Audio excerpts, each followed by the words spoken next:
ஒத்தது அறிவார் உயிர் வாழ்வார் மற்றெல்லாம் செத்தாரில் வைக்கப்படும் வள்ளுவர். 2000 நான் படிக்காம ஊருக்கு போய் குலத்தொழில் செய்யணும்ன்றீங்களா? இங்க வாடா டேய் தம்பி, இப்ப நீ IAS IPS ஆகிறது உங்க குலத்தொழில், அப்படியே IAS IPS போவியா தம்பி? வேளாண்மை தொழில் அல்ல தம்பி, வாழ்க்கை முறை, வாழ்க்கை கலாச்சாரம், பண்பாடு.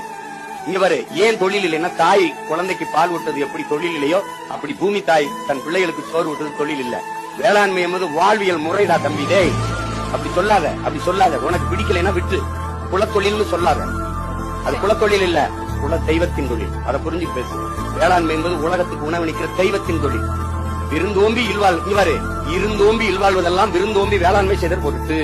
உழவினார் கைமடங்கின் இல்லை, விளைவதும் விட்டேம் என்பார்க்கும் நிலை. சுழன்றும் ஏற்கின்ற உலகம், அதனால் உழந்தும் உழவே தலை. புரியுதா உனக்கு? புரியுதா? அப்புறம் உழுவார் உலகிற்கானே அட்டாற்றாது எழுவாரை எல்லாம் பொறுத்து. இதை விட எல்லாம் உழவின் பெருமையை உனக்கு கற்பிக்க முடியாது.